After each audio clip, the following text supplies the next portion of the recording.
Grew up in a small village in Darjeeling, Lama Hatra Basti. So I not only know him but also his father. So his father and I used to go to forest, cut grass for our cows, fetch wood, clean cow dungs. We have done all that. How many of you have cleaned cow dungs?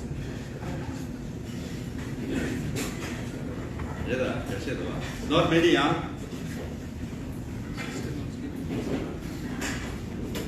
So what do you want me to speak on? Do you have any question? Division or community? You want to have division? Unity. I think I spoke yesterday. How many of you came yesterday? Okay. That did it, I like it. Disagree. Disagree. You get a mic. Yellow Buddha. Buddha.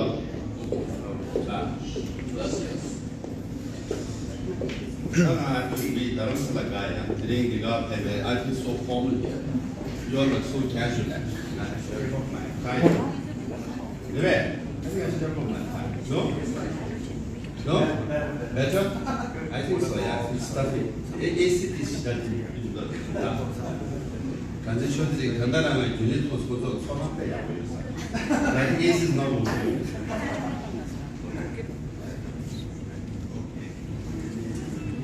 So,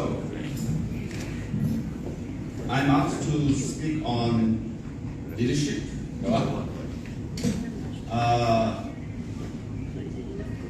I think Toronto and Canada in general is actually among the Tibetan communities. It's a successful one. Number one, we have this parliamentary internship program. Right? How many of you have been to the Canadian Parliament as interns? Not many? You definitely should do that. You'll have very good experience, learn how the parliament works, and you get to work very closely with the member of parliament. And I know I've visited a few times. We also got a resolution passed at Senate. In fact, a Tibetan intern was working, and she was, she actually persuaded or convinced the member of parliament how important Tibet was. So there's, and then you have now some running for office, some already in the office, very important, and some have volunteered and work in the office. How many of you have? You all should try to work in the office or office member of parliament as well. Like here, local level, regional level, and also the national level. That's very important. Yes or no? Yeah. Oh, we have someone who has worked and yes. So I often give example also. If there is a Tibetan, often I face this wherever I go. If there is a Tibetan in the government, that person will work extra hard to get a meeting, but a better meeting. If there's a Tibetan, if 10 MPs are coming in Sikyong, that person will work hard to make 12 or 13 or 15 or 20. He or she will try, persuade,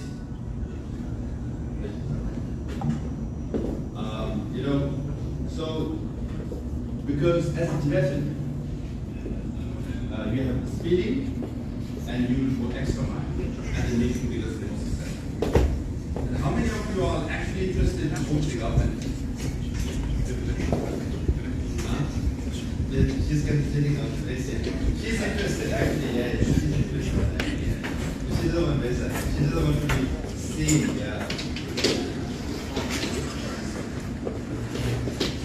Not many? How many of you people Dharamsala?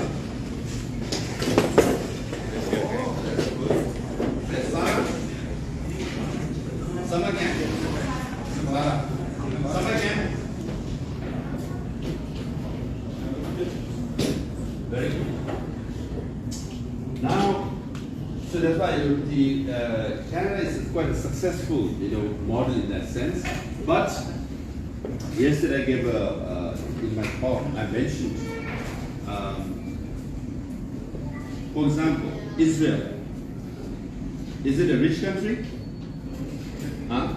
Yeah? Very rich, right? But how many of you know that Israel gets about $2 to $3 billion a year from the US government? How many of you know? Few. Now Israel is very rich, but still gets $2 to $3 billion as foreign aid from the US government. Why? Lobbying from those in Congress who support Israel. So Israel lobbies to support that issue. Israel lobbying groups. But not just Israel lobbying group, their lobbying group is considered the most powerful. But mainly because, Jewish people, very hardworking, very successful community in America. They are in the White House, they're in the State Department, they're in the USAID, they're in the Senate, they're in the Congress, they're everywhere. So they persuade the senators, congressmen, and some of them are senators and congressmen themselves, right? And then they're in the White House. So when they draft the budget, the Foreign Appropriation Committee is $2 to $3 billion for Israel. Now every Israeli gets about approximately, if you divide that, $6 million, $3 billion, $500 a year. For a rich country like that, they don't need it. But most of the funding is for defense. So if you have people in the government, you can see direct benefits, right? Now, yesterday I also gave another example. World Bank gives low interest rates. Loan with low interest. I'm sorry, yesterday I had worship. Till late. I haven't not danced for a long time, so my feet is still aching and my joints are still aching. So I'm a little bit off this morning. World Bank used to give until recently $2 to $3 billion loan to China. The highest loan at one time, just a few years ago, highest loan given by a World Bank is to China. And China has about $2 to $3 trillion in foreign reserve, one of the highest in the whole world. They have so much of money in the bank as foreign reserve, but they get the highest low interest rate from World Bank. Now Africa as a continent at one time used to get less loan from World Bank. Now World Bank loan is supposed to meant for poor countries to improve education, to improve health, infrastructure, so on and so forth. But China manages to get the most. Why? Again, lobbying. They have people in the World Bank, outside the World Bank. That's how they get. Now, do you think as Tibet we deserve more from World Bank or China? Huh? Yes? We deserve, yes or no? Show of hands. We deserve, Tibet deserves more loan from World Bank. Okay. China deserves more from World Bank. No one, huh? That's good. But we get $0 from World Bank. Zero. We don't even qualify. Huh? Yes, we are not done. Yeah? So what it shows is the power of lobbying, of knowing the system, how to exploit the system, how to take advantage of the system, or rather, how to persuade the system.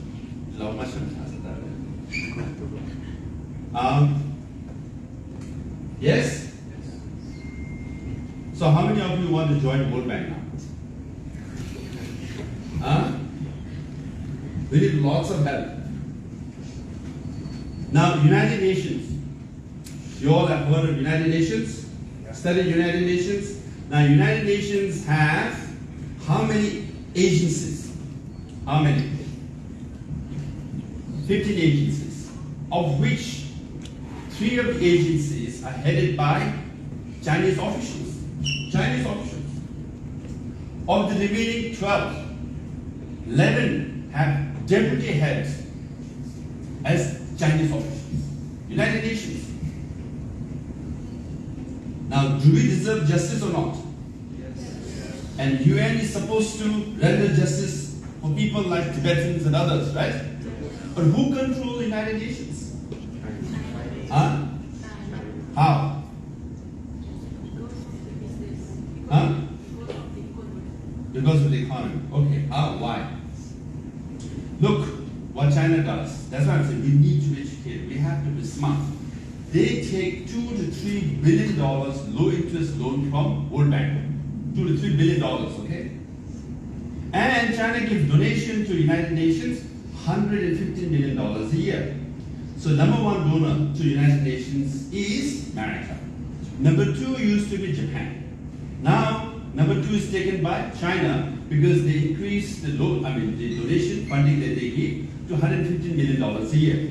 Now, when you give that money, because you are the second largest donor to the United Nations, you get to influence the United Nations. You get to demand at the United Nations by saying, I want to give this much money of the 15 agencies to this agency, but I want this agency to be headed by my person, my people. So they distribute the money. But accordingly, they impose their own people. That's how they control it. Now, isn't it interesting? $2 to $3 trillion, okay, $2 to $3 billion from World Bank, low interest rate, which actually other countries, Africa or Asia, poor countries deserve. They don't get, China gets. But then they just give $150 million. Not even 5% of the loan that is taken from World Bank to the United Nations, they control the United Nations. Why? Highly educated, lobbying, exploiting the system, taking advantage of the system. Yes? Now, Uyghur issue. How many of you know about Uyghur issue? Uyghurs. Muslims? Please raise your hand. Okay. Now, America, Canada says there is genocide in Xinjiang. Yes or no? Yes. They have passed resolutions. Everybody agrees there is genocide going on in Xinjiang. Now, at the United Nations, there was a resolution tabled or a statement tabled. How many countries supported Uyghurs? How many? How many countries, how many members are there in the United Nations? How many? More than 150. No, I want exact. More than 150, everybody can guess. How many? See, I'm a little raw at this point. I just got up from my bed. 193. Yeah? Check, you can Google it. I think so. And the two observers, Palestine and Vatican, right? Of this 193, how many countries voted to agree with the statement that there is, not genocide, gross human rights violation going on in Xinjiang? How many countries agreed with that resolution? Now raise your hands. How many should be agreeing? All 193, yes or no? There is genocide, yes, but only 42 agreed. And 150 went against Xinjiang, saying 150 say there is no, not genocide, okay? Not even gross human rights violation going on in Xinjiang. At the United Nations, more countries voted against Xinjiang. Can you believe that? Is this justice? When you're taught that the United Nations is supposed to be impartial, right? They render justice, we can talk about human rights, we pass resolution, we condemn the country where there is human rights violations going on. Yes or no? What's going on here? Only 42 countries agreed to issue a statement. Majority, 3 times more, disagreed with the resolution. There's Chinese attempt to shut down the Xinjiang. Again, Chinese lobbying. Now, among the 150 countries,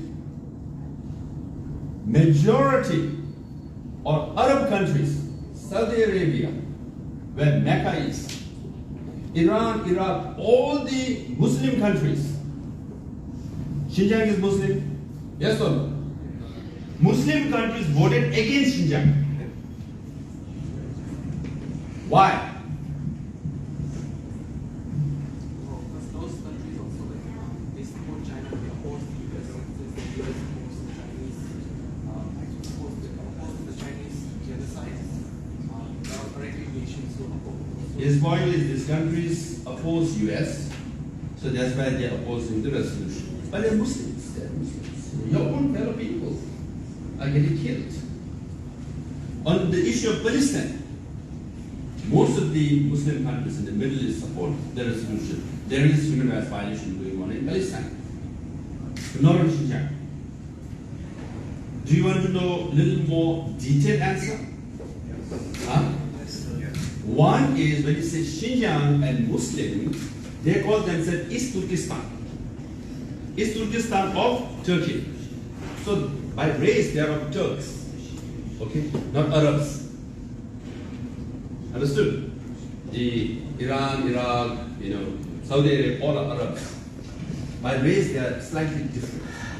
And historically, if you want to go a little detailed, historically, it's a bit different because Turkey used to be the center of Ottoman Empire, which ruled almost all the Arab countries for 600 years. One of the longest empire was Muslim empire, led by Turkey. And the historical, not animosity per se, but element of resentment is there. These people used to, so when it comes to Arab supporting Turks is like, hey, Ottoman Empire, a little bit of that, right? And then, otherwise Sunni Shia, again, Arab there's division. Let's not get into that. Now, but still, Muslim people are getting killed. Muslim mosques are getting destroyed. Imams are in prison. In Xinjiang, you can't name your child Muhammad or all these Muslim names. But Arab countries say, no, we are not going to vote for the resolution. We support China. Again, business. They buy most of the gas and oil from Middle East, and they're dependent. And not just that, all these Arab countries, if you go by subcontinents, most likely, Arab subcontinent support Chinese regime the most. Why? Money. Huh? Money. Not just money. Because most Arab countries are not democratic, are kingdoms ruled by families, right? And they like the Chinese one-party system rule. And they all import Chinese surveillance technology. The way China controls its own population, they like the system. So they, buy it from China. So that's how they have a very, close link. So when it comes to Muslim, actually, they should be supporting. Right? There's an interview of Pakistan's former Prime Minister, Imran Khan. Right? Have you seen that interview? Someone goes and says, okay, you talk about Kashmir all the time. Human rights violation in Kashmir. But what about Xinjiang? In fact, worse kind of human rights violations is going on in Xinjiang. He says, well, I don't want to talk about these things. These are two different issues. What's the topic? He's a Muslim guy complaining about human rights violation in Muslim fellows, but he doesn't want to talk about other issues. So that's much of influence of Chinese government. The tentacles are everywhere in the United Nations. Now, Tibetans, as far as Tibetans are concerned, we have not been able to even table a resolution. We passed one resolution at United Nations Subcommission on Human Rights in 1990. 2000, 2010, 2020, 30-some years, we have not even able to pass a simple resolution that is not even binding that human rights violation is going on in Tibet. Why? China is that powerful. Now with Chinese everywhere, in the World Bank, in Arab countries, in the United Nations, in the Canadian government too. Do you agree? Absolutely. Some of your former prime ministers, I don't want to name names, yes, they are, in fact, I don't want to say lobbyists, one of very good friends of Chinese government. Now, I've been to Australia many times. Australia It's now it has shifted, it has changed. If you make efforts, you can change things. Australia used to be, I don't want to say dominated, but Chinese government had major influence in Australia. And for example, the foreign ministers, the trade ministers, okay, they used to make deals with Chinese government. And after the deal is made, the minister leaves and becomes the director of the same company. I know a former trade minister, is getting $880,000 a year from a Chinese company. One premier, like a premier of a regional state of Australia is what it's a host of a major event funded by a Chinese company. That's a host. Is the anchor, because what he gets, $500,000 a year. I mean, I have names. I've been through all this. And Australia got alarmed, they did research, and finally they found out that in Australia, for 30 years, almost 50 to 60% of Chinese students studying engineering in various Australian universities were paid and sent by PLA, People's Liberation Army. Chinese Army used to fund and send Chinese students to major Australian universities to study engineering. Australia got shocked. They were shocked. Why? My goodness, we thought we were bringing normal Chinese students to study here. They study, they learn all know-how. In fact, they penetrated inside China, the Australian companies, and then they go back. And that's why China has advanced so much. They're not just mere factories now, mere manufacturing companies. They manufacture now television, right? You know that? They also manufacture what? They also build nuclear plants now. They're building planes, missiles on their own. How? They stole, they bought, they learned all the know-how from Australia or Germany, America, UK by sending the students. So not only they are penetrating inside the United Nations with the officials, but they're penetrating various universities around the world, including Canada, to learn, go back and build there. So there's a major debate in Australia, and there was a change now. So in fact, it's very funny that when I used to go talk to these people later, after a few years, one member of Parliament did further research and found out that Chinese business people, they buy huge land in Australia for food, for meat, produce meat and food. And then they found out that whatever they produce is shipped, transported. What do you need? For that you need all the trucks. But the transportation companies are also owned by Chinese. And along the way, what you need is cold storage, where you store this, otherwise they get spoiled. And then they send it to the ship, and they transport it to China. They found out the whole thing, the village, trucks, cold storage, to shipping, everything is controlled by Chinese. The Australians didn't know what is going on in their own, the governor didn't know, or the premier didn't know what is happening in his own state, because everything is controlled from A to Z by Chinese business people. So all this, became a big debate. So that's how they control. Now, they took advantage of this, what they call as $1 million visa, student's visa. Australia used to give, the student's visa, and if you stay in Australia for 3 or 4 years, you get automatic residency. Who was the first one to take advantage? Chinese. Australia has 20, I think if I'm not mistaken, 20 million population. Of which 1 million are Chinese, meaning 5% of Australia's population are Chinese now, in the last 30 years. So that if there is an election, 5% can influence a lot. Yes, sir. So now Australia is realizing that. In fact, when the government makes an announcement, on ABC, Australian Broadcasting Corporation. TV, the Chinese people in Chinatown, they don't get to hear. In fact, they know more about the Chinese government policies than the Australian government policies.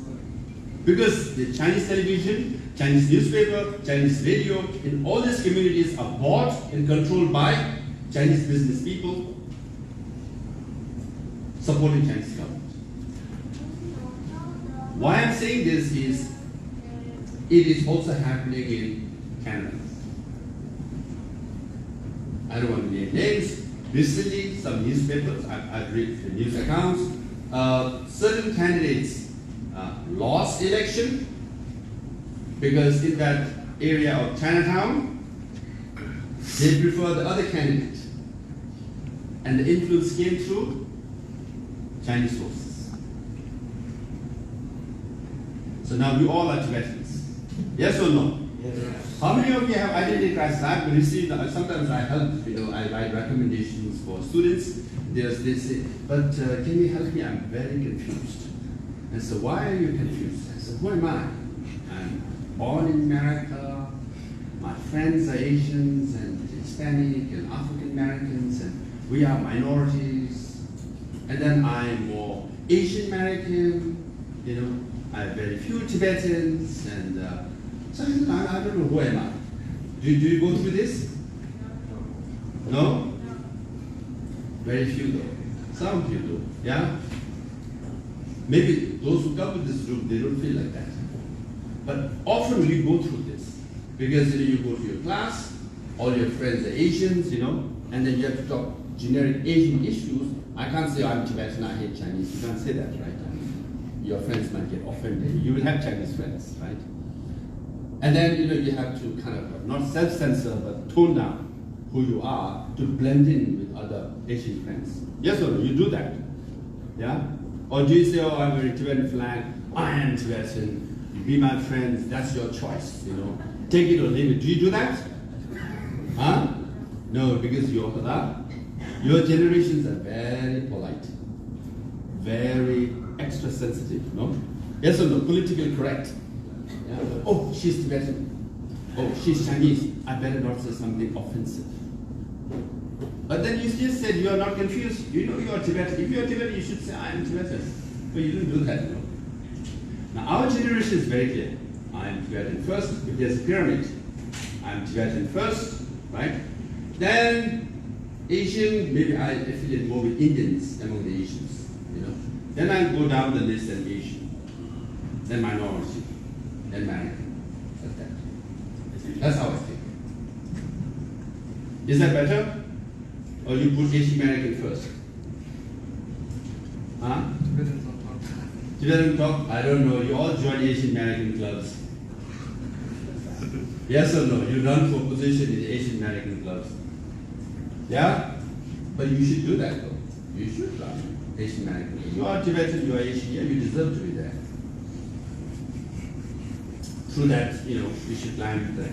Now, so we not only, I don't want to come here and say human rights violation is going on in Tibet, Tibetans are suffering, that we all know that. But the challenges that we face are right here in Canada, right here at the United Nations, World Bank, any international community go through. Now, America is biggest supporter of Tibet. Yes or no? Politically? Yeah? Or is it Canada? US. Huh? Canada or US? Yes. Politically, either. Okay. Politically, US. Let's say US. Let's take US. Now, I served as Sikyong for 10 years. Yes? Yes. But I was not allowed to enter the State Department, their foreign office, for 10 years.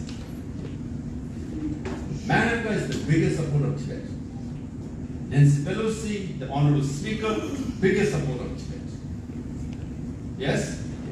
But they didn't allow me to enter the State Department. Forget the White House. For 10 years, because they said, you are a Tibetan, you are not a government, we don't recognize you. And in the 1970s, when President Nixon went to China and Kissinger went, they made a deal, right, to support China, agreed one China policy. So, To us, you are nobody. But I said, I want to meet. Okay, we will meet with you. Where? Cafeteria, Starbucks, basement of the hotel. Literally. At one time, I met some State Department staff at a reception counter because there were two sofas, right, in front of the hotel reception. Two sofas. I met them. Because what they wanted was they wanted plausible deniability. This is very, something to be very useful. They wanted plausible deniability. They want to deny that they ever met me. To do that, they said, oh, I happened to go to hotel to check in. Oh, there was someone sitting there. I sat next to the sofa and just talked to me. He happened to be Sikyong Optimism. Oh, I went to Starbucks for my white chocolate mocha, my favorite. I was waiting in line. I saw this funny guy and just sat next to him, talked to him. Oh, he happens to be Sikyong. They want to deny that they ever met me. So when we used to drink coffee, also we say, you pay your own, I pay mine. Because I can't pay for you. The State Department doesn't allow me to pay for you. Now, if you go through, on the one hand, if you were there yesterday's event, right? Thousands of veterans came and they say, oh, Sikyong, and they sing all the songs that boost your ego, and it's, oh, maybe I'm somebody. And I go to Washington, D.C., nobody. Now, how will you deal with this? If you're told, if you're told, yes, I'll meet with you, come to the basement of a hotel. How will you deal with that? Does it hurt your ego? Yes or no? Yes, of course. Do you want to hear more sad stories like that, or do you want to hear uplifting stories? Sad stories. Okay, few sad stories. Okay, I was meeting, scheduled to meet Speaker of the Parliament. It's big team. Speaker of the Parliament, big team. And I was like suited, booted, tie, everything. It's in Europe, okay? I didn't speak the language also. So I picked up a newspaper. I can't read the newspaper. It's in European language. But I watch TV. I can't understand. But I was in the lobby. I was ready to go. Phone came, saying, Speaker can't read you. Cancelled. What will you do for that hour, 1 hour break you have? You have nothing to do. You can't read the newspaper because it's in European language. You can't watch TV. You just had your 2 coffees now. And you can't have 3rd coffee, right? 1 hour, what will you do? You just, oh, because I'm Tibetan, because I'm refugee, because I run a government exile, this is how I'm treated. So should I feel very sad and say, it's hopeless, doesn't matter, I try, I'm here, they don't want to meet with me, I'll pack up and go. Will you think like that? Some of you might. Some people are not, no, it's not that easy, okay, you be in that chair. Then I get up and say, okay, no problem. Right? I'll try the next meeting. Next meeting was with the chairman of the committee. 10 a.m., phone comes, 10 a.m., no meeting. What will you do? Okay, lunch with 3 members of parliament. No, I think 11 members of parliament, lunch. I thought, okay, 11 members of parliament, lunch good. When I went to the lunch, only 3 turned up, 8 refused because the leaders of the various parties told them not to go meet me. I had 3 MPs. So the whole day passes like that. What will you do? Do you think it's easy to be Sikyong? Some might say, oh, it's so fancy, wow, he sings and dances, yeah, it's so cool, but deep down, a lot of hurts, yeah? We go through this. Everywhere. So I went to South Africa, Cape Town. I was invited by this law school. I'll be chosen outside of Cape Town, private law school, very well known. Civil rights movement fighters, okay, known for that legacy. I went to that law school to give a talk. As I landed, Chinese embassy had hired 100+ migrant workers. They stormed the stage, they stormed the auditorium, chased out all the teachers and students who were in there. They went on stage, banners saying, get out of South Africa. Physically shouting. Now, the university had to scramble and hire 10 or 12 bodyguards, security people, automatic machine guns. Because there are 100 people, we are like, 10 or so, all together, faculty members and our staff. How will you feel? 100 people roaming around this, in the compound of university. How will you feel? What will you do at that time? Now you are told, they whisper, they say, more than 100 migrants stormed the campus, they're looking for you. What will you do? What will you do? Pick up a machine gun. What a suggestion here, yeah. Former TYC. So I said, and I told the dean and the professor, look, anytime you want to cancel the event, you can cancel the event. Because I don't want to put your life and your health at risk. But if you give me a choice, I said, I still want to speak. Find me a classroom, get any number of students and teachers they want to come, I will meet with them. First, I must give them the choice. I can't say I will do this, you should do this yourself. So I said, okay, we'll do it. So they sent a note, an email, and finally I got into the room, right? I went, and maybe half the students or more turned up, and I gave a talk. Okay? And they gave me standing ovation, partly because they felt bad for me, not that I spoke well. And while I was walking out, I could see, as I was coming, I could see at the door, from the glasses, they're like, all the migrant workers are there, including Chinese, shouting.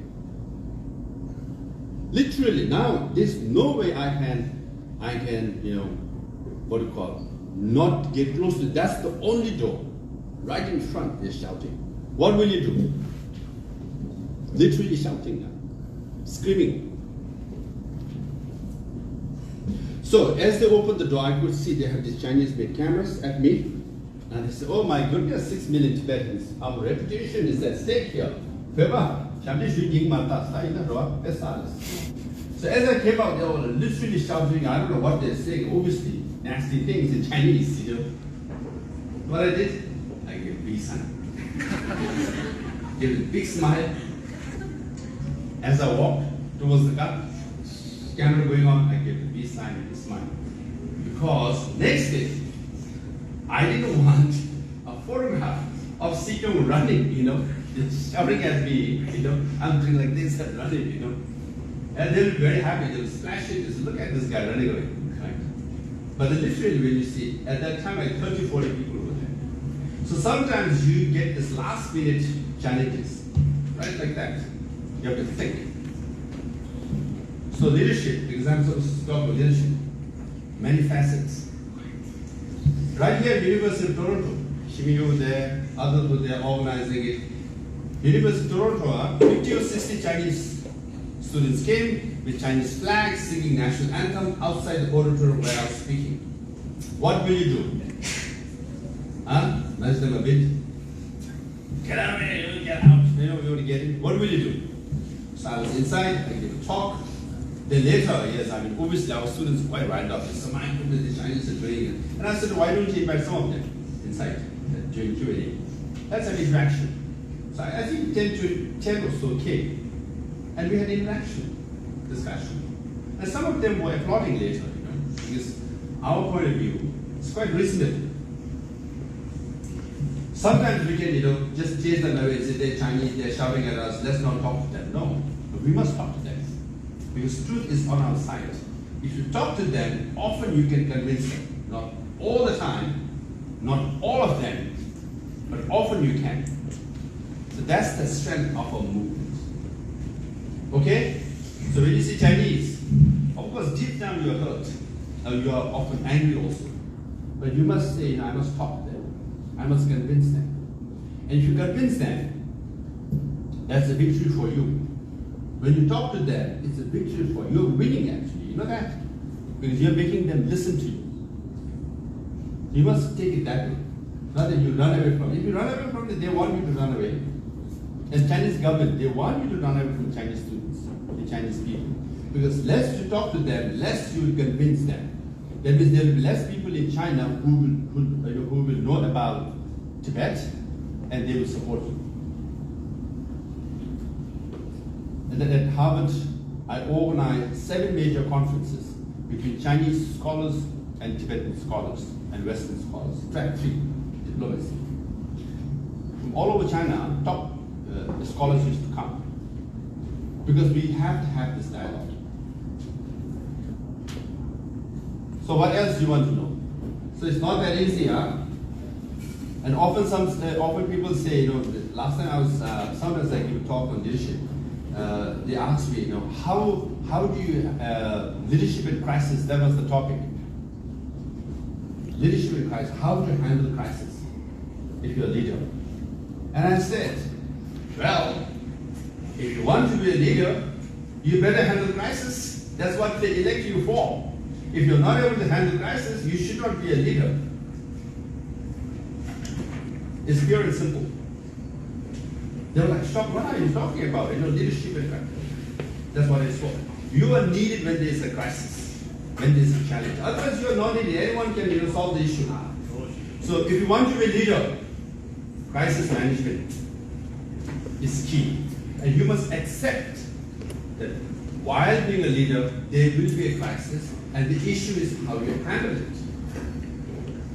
And there will always be crises, there will always be conflicts, there will always be challenges.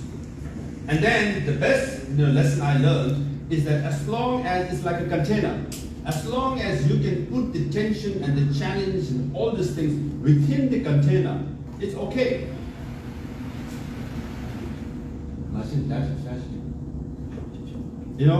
Again, sometimes you say, as a leader, I must solve problem. Not necessarily. As a leader, you cannot solve all the problems. But if you can contain the problem within a certain domain, that it doesn't get out of control, it's okay. Now, coming to your topic now, I'll end with that. How to handle division in the Tibetan community. On the one hand, we can look at it from micro level or a macro level. If you look at it from micro level, it's painful. This person is doing this person is doing that, this person is doing this person is doing that. Look at all the comments, right? Nasty ones. Yes or no? On a daily basis, it's hurtful. Yes? You get angry, you get riled up. How can Deval Chikpa say this and that? Yes or no?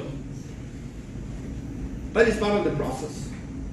If you look at it from macro angle, if you look at 60 years of Tibetan government exile, I wrote my dissertation on Tibetan government exile. I've studied 50 years.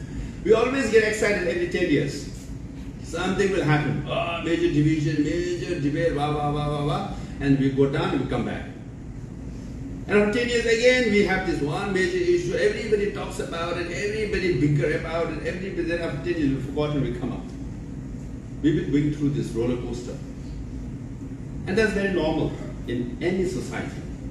It's very normal life. Sometimes when you are in it, the impact is greater. Like you get angry, you get sad, you get painful. Why don't we get along? We all are Tibetans. But we all are human beings first. And human beings don't get along. That's why we've been fighting for generations. Yes or no? Human beings, we've been fighting all the time. World War I, Second World War, 30 years war in Europe, 60 years of war. My goodness, we've been fighting all the time. In Tibet too, we've been fighting all the time. You read history of Tibet. They kill each other for grassland, they kill each other for Yatsogumbu, even now. They kill each other for small things all the time. We do it all the time. It's just a matter of focusing on it, But what we're going through is something very simple.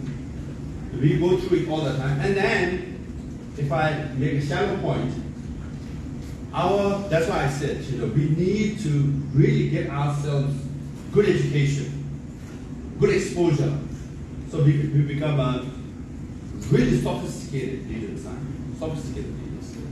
Otherwise, if you just, get yourself stuck in the Tibetan community, if you just go through that cycle only, if you don't have international perspective, outside perspective, then you get bogged down.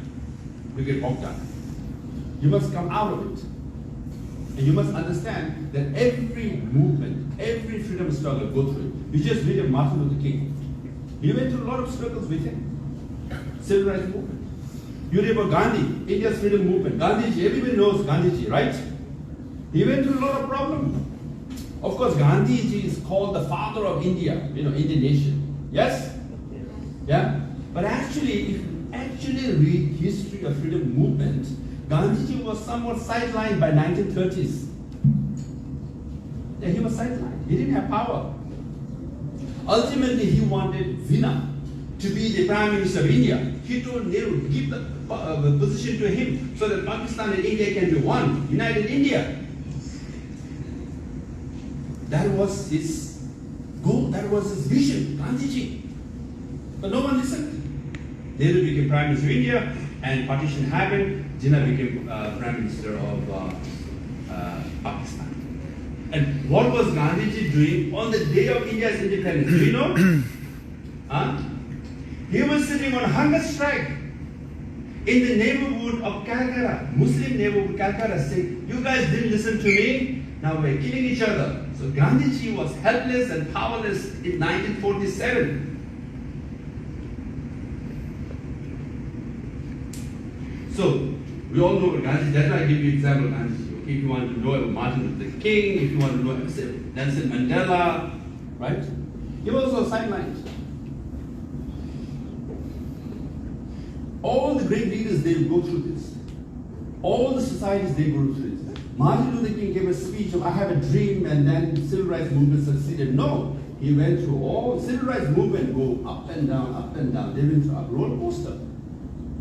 So as long as you manage it, now, there will be some divisions, there will be some debate, there will be some emotions in every society. As long as you manage it, as long as you contain it within a certain domain, you don't let it get out of control. Then we pass through it. We'll come to the other side. And Tibetans, in shallow sense, we just copy things. Our ideas are not original. People talking about regionalism, secularism now, if you closely follow them, they're actually imitating someone. They're very good at copying. They're not originals. When you copy, there's no depth. Look at the debate. Do you see any depth in the debate? No. Do you see great idea in the debate that is going on in the Tibetan society? Huh? Nothing. Right? Scotland. Who is the national hero of Scotland? Huh? William Wallace. Because you have watched the movie Braveheart. No. I think Scott Walter. Great writer. He wrote about beauty of Scottish tradition, the countryside. Okay? About the food, custom, everything. And he made it so romantic. It became so popular. His books, even the English started reading. British people, they said, my goodness, Scottish are not backward. Scottish are not stupid. They are so rich. One writer. Many books convince British people that Scotland is a great country. Scotland has a great civilization culture. One writer. He is the national hero, not William Wallace. Of course, William Wallace fought bravely, and he said freedom when he was able to die. All that is true. I've been to the museum, and he was sentenced to death as a traitor. But centuries later, if you go to the Parliament of UK, William Wallace is called a patriot on the floor of the Parliament of the United Kingdom. See, traitor by UK government at one time. It's a patriot recognized by UK government. But he's not necessarily the biggest contributor of Scotland. And what I'm trying to say is, if we can get one writer, Tibetan writer, like Scott Walker, write books about Tibet in Chinese language, convince the Chinese how rich our tradition is, how rich our civilization is, how rich our literature is, writing in such a way that Scottish felt very proud of who they are, who they were. British started respecting Scottish people. Now, what we need is Tibetans like that. Not only you will write, you will make yourself, you will make our community feel proud. And you will convince Americans and Canadians and Chinese that we are actually great. One writer can do that. One leader can do that. And I can see among you, not just writers and leaders. That's how you should think. To think like that, you should be always positive, more optimistic. You know, I always say this, you know, people sometimes ask me this. Oh, there are so many criticisms about you on a daily basis. It's true, you open your Facebook, how many criticisms there are about me? How many minutes? So many, right? But so many, right? How do I get by? You can always have glass half full or half empty. I'm half full all the time. So there are so many things I say, forget it. It doesn't affect me. I go about my own. So if you think positive, if you ignore all the noises, right, then you can go where you want to go. Because it took me 10 years to enter the State Department of America. It took me 10 years to enter the White House of America. But I kept banging the door all the time. I always say this. When I meet with the State Department, White House, I say, why are we meeting outside? I mean, show some respect, you know, because I'm somebody who is friendly.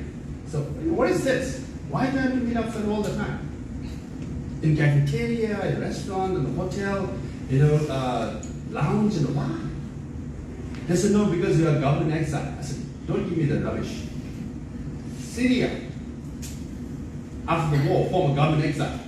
They have already entered the State Department. Please, don't tell me this. Venezuela, they form a government exile. I said, they have already entered the State Department. Why? There's so many government exiles that entered the State Department. Now, because I know these things, I can tell them. And they're like, wow, I can't defend my position. And after some of them were very friendly, they say, we're embarrassed, lobsang. We know, we're trying hard. So agency after agency, I convince them, win them over. 9 interagencies within the State Department had a debate to allow me or not. 9. And over 10 years, 1, 2, I convinced 8 agencies to make me enter, allow me to enter the State Department. 8 agencies. 1 didn't agree. It was East Asian division, the China division. So I was actually enter the State Department in the November of 2018.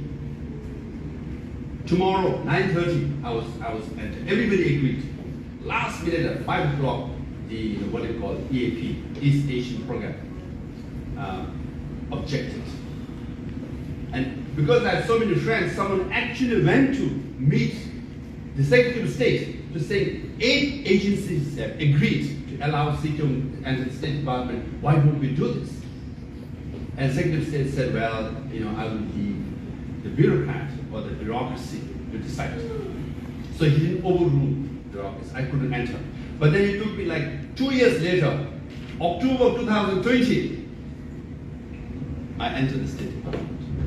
Now, if I've been thinking negatively, oh, I'm a Tibetan, I'm nobody, I'm Canadian, I'm Asian American, my grades are poor, you know, or so many struggles in life, or, you know, then you just give up. You will not bang the door for 10 years just to enter the State Department and the White House. I mean, in some ways, it's insulting, don't you think so? Yeah? You come student in Bhutan, you look as good as others, and you just go and say, hey, meet me at Starbucks. Oh, sorry, Tim Horton. Yeah. Double sugar, double milk, right? Yeah. So, you have to be always optimistic and hopeful that you can do it. So all the criticism that comes, again, as a leader, you must accept. One thing I learned is criticism. It will come. It's part of your job. And then the biggest lesson, His Holiness says, the strength of a leader is what? Not hatred, but compassion. It's actually true. Now, if you have a hatred and anger within you, someone criticizes you, you get angry, you have hatred, then it kills you. You get stressed, you get very angry, you don't eat food well, you don't sleep well, tomorrow you are groggy, and the next day you're more angry. After a week, you lost weight, and you're like, what the hell is happening? Where am I? Like a zombie, you know? But rather, if you have compassion in your heart, let them say what they want. It's okay. You sleep well, you eat well, you get better.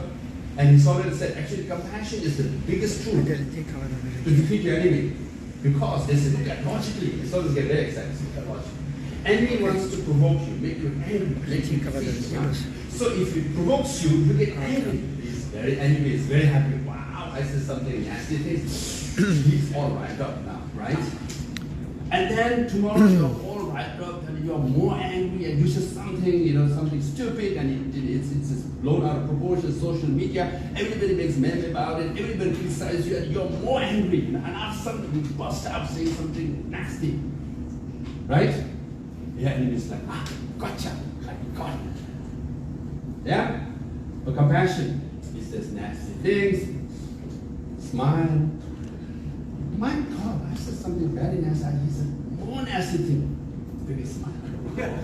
My God, I better do something. Let me gang up. Let me get 100 people, 1,000 people to say nasty thing against him. Oh, smile. And you walk tall. What do we do? My goodness, let's do something dramatic. Let's have a protest. Shame him. They will protest. And I said, thank you very much for the protest. That's your freedom of speech. Thumbs up. What the hell, man? They go back and say, what the hell happened? Who was so angry? Who went to protest against it? What did you do? And what did he say? He was thanking us. What? I said, well, maybe we should take a hammer and bang him, You win. Yes? Compassion is an effective tool, right? When someone says a nasty thing to you, what do? Smile. More nasty? Show all your teeth. Yeah? And something hit the wave also. Give them thumbs up. Like in South Africa, Cape Town, when the actually challenge came out, within a minute, I said victory, smile. I give the Tibetan smile. Old Zampa came out, So you have to be always optimistic and positive. There, the emotional intelligence,